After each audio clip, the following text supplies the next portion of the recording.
Ramzan special বুট ভাজি কিংবা ছোলা বুট রেসিপি আপনাদের সাথে শেয়ার করব। আমরা যারা বাঙালি আছি তারা কিন্তু রমজান মাসে এই ছোলা বুট ভাজিটা অবশ্যই রাখি।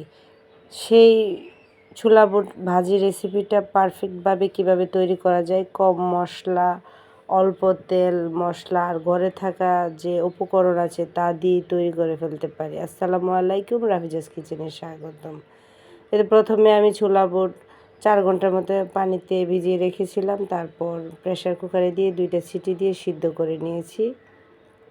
তারপর দিয়ে দিলাম 4 টেবিল চামচ তেল। তারপর দিয়ে দিব 3টা এলাচ, 4 পিস দারচিনি, কিছুটা পেঁয়াজ কুচি দিয়ে নাড়াচাড়া করে আমি ভাজা ভাজা করে নেব। ভাজা ভাজা অনেকটা হয়ে গেলে তারপর দিয়ে দিব টমেটো কুচি। আমি প্রথমে বলেছি সামান্য তেল দিয়ে, রমজান মাসে যেহেতু আমরা রোজা রাখি সেই জন্য সামান্য তেল দিয়ে যদি বুট বা ছোলা বুটটা ভাজি করা হয় তাহলে অনেক হেলদি হয়। তারপর দিয়ে দিলাম 1 টেবিল চামচ রসুন বাটা, 1 টেবিল চামচ আদা বাটা। টমেটোর সাথে নাড়াচাড়া করে একদম ভাজা ভাজা করে নেব। একটু সময় নিয়ে ভাজা ভাজা করতে হবে, যেহেতু মশলাটার কাঁচা একটা গন্ধ আছে, সেই গন্ধটা যাতে না থাকে।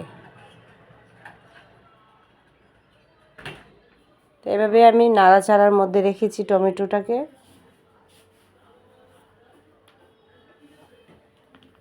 তারপর দিয়ে দেব 1 টেবিল চামচ মরিচ গুঁড়া, 1/2 টেবিল চামচ হলুদ গুঁড়া, 1/2 টেবিল চামচ ধনিয়া গুঁড়া, স্বাদ মতো লবণ, 1 টেবিল চামচ জিরা গুঁড়া দিয়ে মশলাটাকে টমেটোর সাথে নাড়াচাড়া করে একদম কষিয়ে নিচ্ছি মিডিয়াম আঁচে।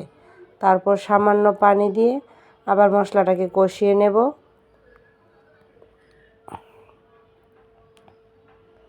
তারপর নাড়াচাড়া করে মশলাটাকে ভালো করে কষিয়ে নিতে হবে। যখন দেখবেন মশলার উপর থেকে তেল ছেড়ে দিয়েছে তখন দেখবেন পারফেক্টলি মশলাটা কষানো হয়েছে। তারপরে দিয়ে দেব কাঁচামরিচ আস্ত। আপনারা চাইলে লং, এলাচ, দারচিনি এটা গুঁড়াও দিতে পারেন। গুঁড়া দিলে ফ্লেভারটা অনেক ভালো আসে। তারপর দিয়ে দেব সিদ্ধ ছোলা বুট দিয়ে মশলার সাথে ভালো করে নাড়াচাড়া করে মিশিয়ে নিচ্ছি। রমজান মাসে ছোলা বুট না থাকলে একদম অসম্পূর্ণ লাগে, আর তেলটা বেশি হয়ে গেলে রোজার মাস অনেকটা সমস্যা হয়ে যায়। অনেকেই তেল মশলা কম খেতে চায়, সেই জন্য তেল মশলা কম দিতে চাইলে এভাবে রান্না করলে পারফেক্টলি স্বাস্থ্যের জন্য ভালো। তারপর এভাবে আমি নাড়াচাড়া করে নেব যাতে নিচের তলানিতে না লেগে যায়। আমি কয়েকবার ঢাকনা দিয়ে ঢেকে দিয়েছি, কিন্তু স্কিপ হয়ে গেছে সেই জন্য দেখাতে পারি নাই। তারপর আমি নাড়াচাড়ার মধ্যেই রাখবো। এই তো হয়ে গেল মজাদার ছোলা বুট রেসিপি। আশা করি আপনাদের কাছে ভিডিওটা ভালো লাগছে। ভালো লাগলে অবশ্যই ট্রাই করবেন।